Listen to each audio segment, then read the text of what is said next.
ഏവർക്കും പരിചിതമാണ് ഇപ്പോൾ നമുക്ക് ചീര വെച്ചിട്ട് ചപ്പാത്തിയും പൂരിയൊക്കെ ഉണ്ടാക്കിയെടുക്കുന്നത്.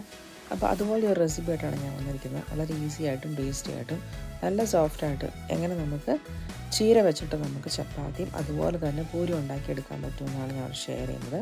അതിലേക്ക് ഞാൻ ആവശ്യത്തിന് വേണ്ട ചീര എടുത്തിട്ടുണ്ട്. പിന്നെ 1-2 അല്ലി വെളുത്തുള്ളി എടുക്കുക, ഒരു 1/2 ടീസ്പൂണോളം ചെറുജീരകവും. നന്നായിട്ട് നമുക്ക് മിക്സിയുടെ ജാറിൽ വെള്ളം വേണമെങ്കിൽ മാത്രം കൂട്ടി അരച്ചെടുക്കുക. അതിനുശേഷം നമ്മുടെ ഗോതമ്പ് പൊടിയിലേക്ക് മിക്സ് ചെയ്ത് ആവശ്യത്തിന് വെള്ളവും അതുപോലെ തന്നെ ഉപ്പും ചേർത്തിട്ട് വേണം മിക്സ് ചെയ്യാൻ. അതിനുശേഷം ഒരു അരമണിക്കൂർ വേണമെങ്കിൽ റെസ്റ്റ് ചെയ്യാൻ വയ്ക്കാം. അതിനുശേഷം നമുക്ക് ചപ്പാത്തി ചുട്ടെടുക്കുന്നത് പോലെ തന്നെ ചെറിയ ബോളുകളായിട്ട് എടുത്തിട്ട് പിന്നെ ചപ്പാത്തി പാനായി വെച്ചിട്ട് പരത്തി നമുക്ക് ചുട്ടെടുക്കാം. വളരെ ഹെൽത്തി ആയിട്ടുള്ള റെസിപ്പിയാണ്. ഇപ്പം വെജിറ്റബിൾസൊക്കെ കുട്ടികൾക്കാണെങ്കിലും കഴിക്കാൻ ഭയങ്കര ബുദ്ധിമുട്ടാണെങ്കിൽ ഈ സ്പിനാച്ചിൻ്റെ സ്ഥാനത്ത് നമുക്ക് ക്യാരറ്റോ ബീട്രൂട്ടോ ഒക്കെ അരച്ച് ചേർത്ത് നമുക്ക് ഇതുപോലെ വളരെ സോഫ്റ്റും ഹെൽത്തി ആയിട്ടുള്ള ചപ്പാത്തിയും പൂരിയും ഒക്കെ നമുക്ക് ഉണ്ടാക്കിയെടുക്കാൻ പറ്റും. പൂരിയേക്കാളും നല്ല ചപ്പാത്തി തന്നെയാണ് ഹെൽത്തി. അതിനുശേഷം പരത്തിയെടുത്തതിന് ശേഷം ബട്ടറാണ് ഞാൻ ചേർത്ത് കൊടുക്കുന്നത്.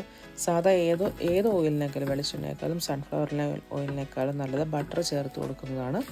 അതിനുശേഷം നമുക്ക് ചുട്ടെടുക്കാം. ബട്ടർ ചേർത്ത് കൊടുക്കുമ്പോൾ നല്ലൊരു സോഫ്റ്റ്നെസ് ആകും നമ്മുടെ ചപ്പാത്തി. അപ്പോൾ ഞാൻ ചപ്പാത്തി ഇതുപോലെ എല്ലാം ഇവിടെ ചുട്ടെടുത്തിട്ടുണ്ട്.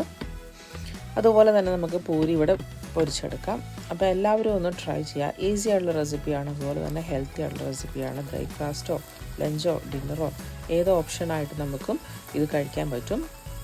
അപ്പോൾ എല്ലാവരും ഒന്ന് ട്രൈ ചെയ്യുക. ചാനൽ ആദ്യമായിട്ടാണ് കാണുന്നതെങ്കിൽ ചാനൽ എല്ലാവരും ഒന്ന് സബ്സ്ക്രൈബ് ചെയ്യുക, സപ്പോർട്ട് ചെയ്യുക. അപ്പോൾ thanks for watching. See you again.